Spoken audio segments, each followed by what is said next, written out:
Our schools provide a range of programs to develop the students under their charge, taking into account their strengths and interests.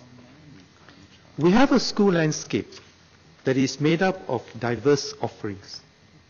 Within this landscape, independent schools play an important role in exploring new approaches of developing and stretching students with strong academic foundation.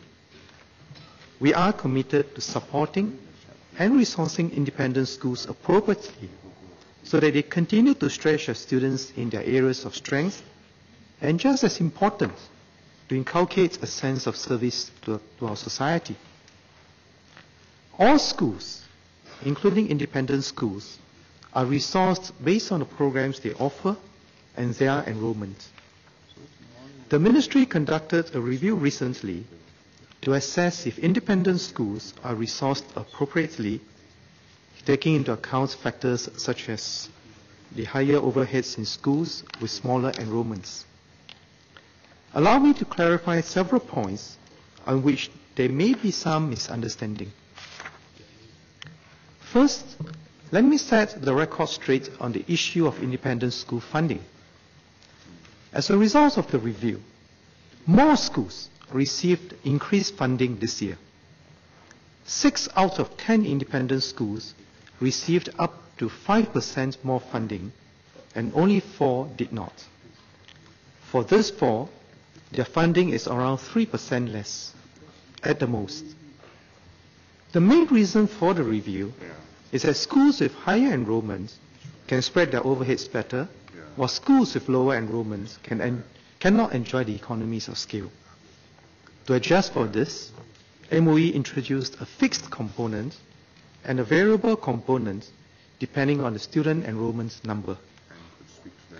Second, there is no change to funding for the integrated program.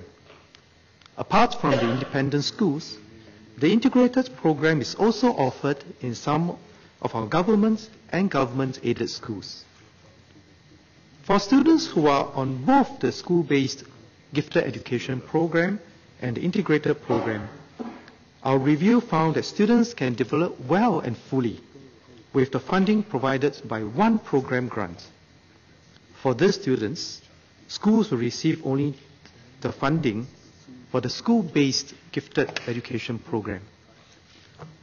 This streamlining allows us to use resources more efficiently without affecting educational outcomes. Third, in rolling out these changes, MOE engaged the key stakeholders and management teams to ensure that schools are able to manage. We are confident that the schools can continue to provide quality and holistic education for their students. Our aim is to ensure that we continue to pursue excellence at all levels, regardless of where the students are. It is never to level down. We also want to encourage our schools to use the resources prudently to achieve maximum impact. Fourth, some parents are concerned whether, as a result of the changes, independent schools may have to raise fees. As I indicated earlier, more schools are receiving higher funding. Those that did not actually enjoy greater existing economies of scale. I would also like to assure parents that an education in an independent school will continue to remain affordable and accessible to all eligible students. In fact, just this year, the Ministry enhanced the Independent School Bursary, or the ISB, to better support Singaporean students in independent schools. Independent schools have not increased school fees for 2014.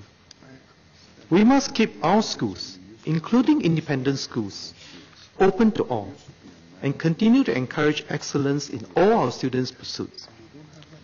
The Ministry will continue to work closely with independent schools to ensure that fees remain affordable.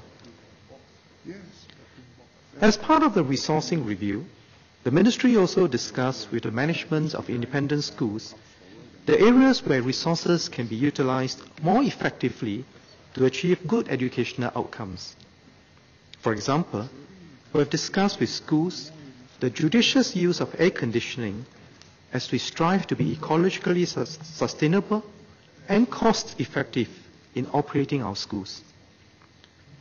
We also engaged with independent schools on focusing their fundraising efforts on areas with strong educational merits, and to do so at a pace that would not overly burden teachers, parents, and students.